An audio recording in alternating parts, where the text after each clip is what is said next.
4 आने का हिसाब। बहुत समय पहले की बात है। चंदनपुर का राजा बड़ा प्रतापी था। दूर दूर तक उसकी समृद्धि की चर्चाएं होती थीं।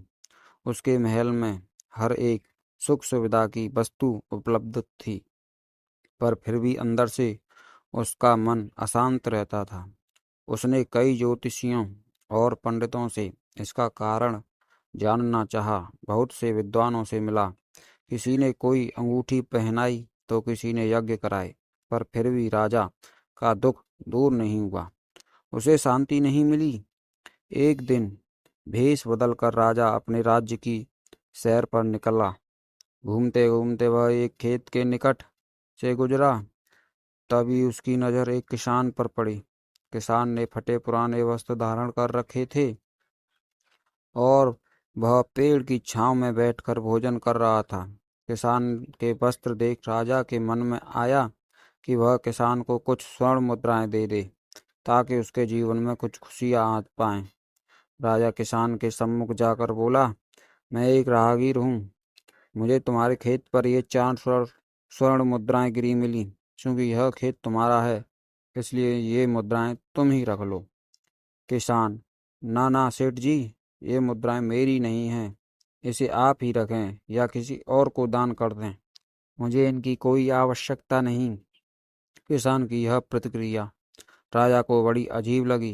वह बोला, धन की आवश्यकता किसे नहीं होती? भला आप लक्ष्मी को ना कैसे कर सकते हैं?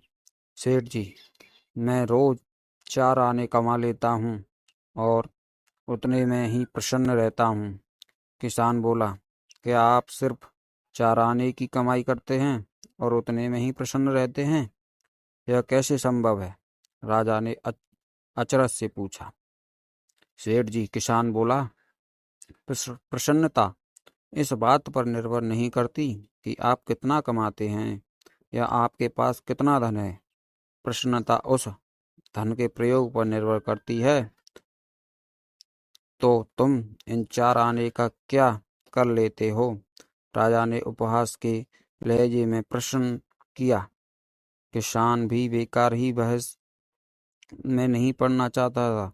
उसने आगे बढ़ते हुए उत्तर दिया, इन 4 आनों में से एक मैं कुएं में डाल देता हूँ, दूसरे से कर्ज चुका देता हूँ, तीसरा उधार में दे देता हूँ और चौथा मिट्टी में गाड़ देता हूँ। राजा सोचने लगा। उसे यह उत्तर समझ नहीं आया। वह किसान से इसका अर्थ पूछना चाहता था, पर वो जा चुका था। राजा ने अगले दिन ही सभा बुलाई और पूरे दरबार में कल की घटना कह सुनाई और सबसे किसान के उस कथन का अर्थ पूछने लगा। दरबारियों ने अपने अपने तर्क पेश किए, पर कोई भी राजा को संतुष्ट नहीं कर पाया। अंत में किसान को ही दरबार में बुलाने का निर्णय लिया गया। बहुत खोजबीन के बाद किसान मिला।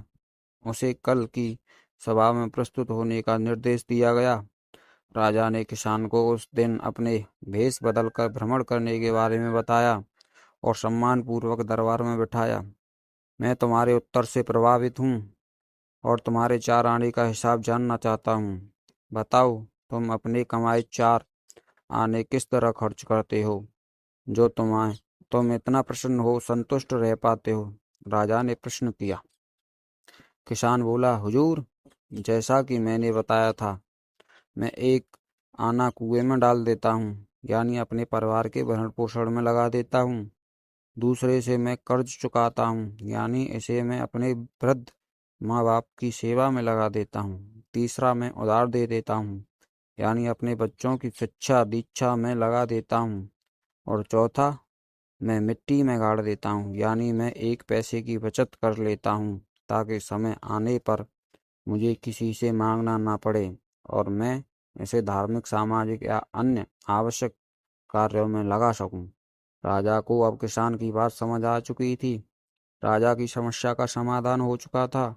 वह जान चुका था कि यदि उसे प्रसन्न एवं संतुष्ट रहना है, तो उसे भी अपने अर्जित किए धन का सही उपयोग करना होगा।